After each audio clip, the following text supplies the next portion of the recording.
devil.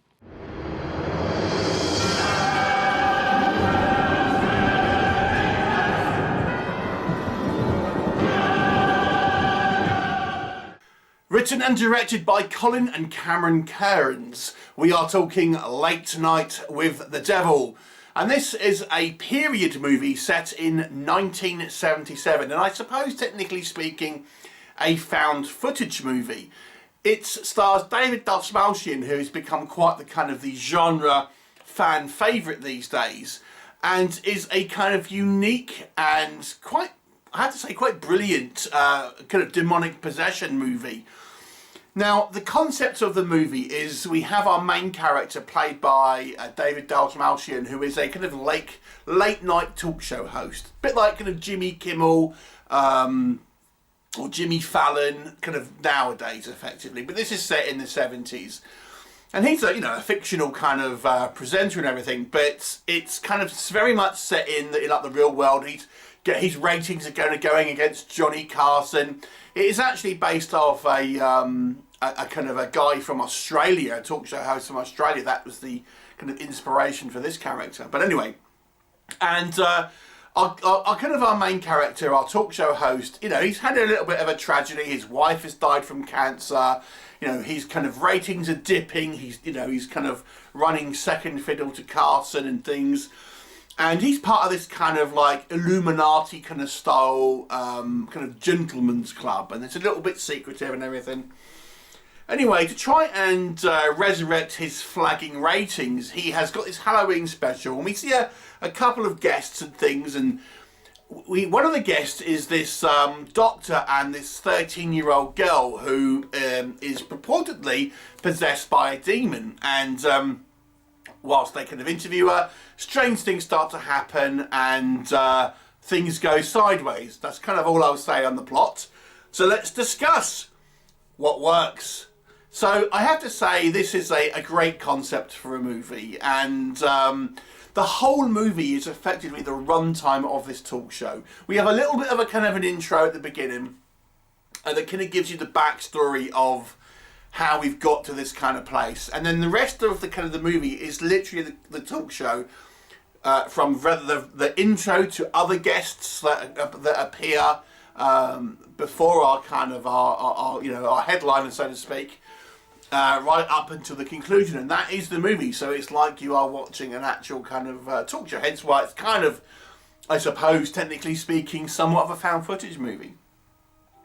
But I found the format very refreshing. It's very kind of like hard to make a dent in the kind of the demonic possession kind of style of genre, because there's so many of those films. There's so many of them.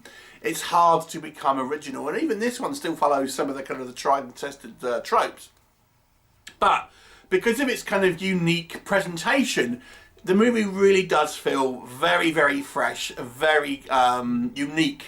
And I have to say, they do a fantastic job of recreating both a talk show that, we are watching in kind of real time, so to speak, and obviously the period that it's set in, 1977, Halloween 1977 to be exact. So I think the filmmakers and everyone involved in this movie really have excelled in making a very compelling movie. Like I say, because you feel like you're almost, obviously if you know it's obviously a film, but you kind of, you want to believe you're watching this kind of broadcast. And when they go to commercial break, for example, that's when we kind of see the behind the scenes footage. So there's never, it's not like one take or anything, but it's never stops, if that makes sense. So you're always kind of going in kind of real time with this kind of situation as it sort of unfolds. And even the guests that come on before, our should we call it our headliner, there's some stuff that's happening, because obviously it's the kind of the preamble to the main event. So I found it the building of this kind of situation is quite palpable. The movie also has a dark comedic touch to it as well that I think. It doesn't overplay its hand with the comedy. It never veers into actually being a kind of a horror comedy. but there's some kind of quite fun comedic elements that I think work well, just for a kind of little kind of zips here and there. And you know, if you've watched late night talk shows before, you know the host is kind of quipping and kind of saying these one-liners here and there, and it's kind of reminiscent of a real sort of talk show. I think the performances are all excellent. I believed the kind of like the performances, and it's almost like because our main character, the David Dastmalchian's character, is a host of a TV show.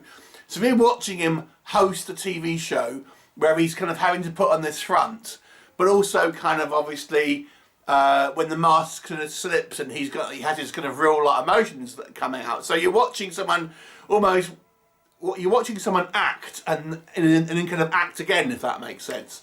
So I thought it was very strong, and the movie actually gets surprisingly crazy towards the end.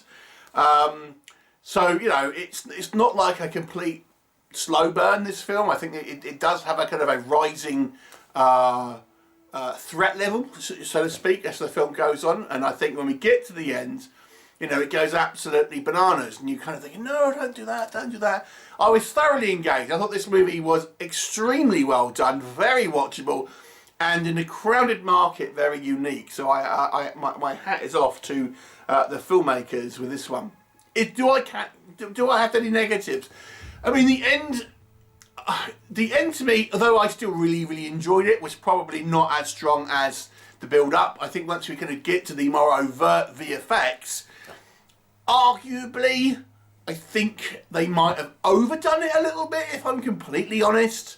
It maybe veers into looking a little goofy, just a little bit. I still enjoyed it, I still liked it. I'm not saying it's not good, but it kind of went into a little bit over the top territory, if you ask me. And then we kind of go into somewhat of a more of a metaphysical sequence, which I think is suitable for this film, but I don't know, people might find that it may not end on a particular high, but I think it makes sense in the context of the movie. The only other thing I would say with the VFX is the VFX, I don't know if were completely convincing. But it's to be honest with you, it's mild criticism of this one. Even the ending, which I think is possibly the weakest part of the movie, I still enjoyed and was still captivated by. This is a solid movie. This is a strong recommend for me, this one.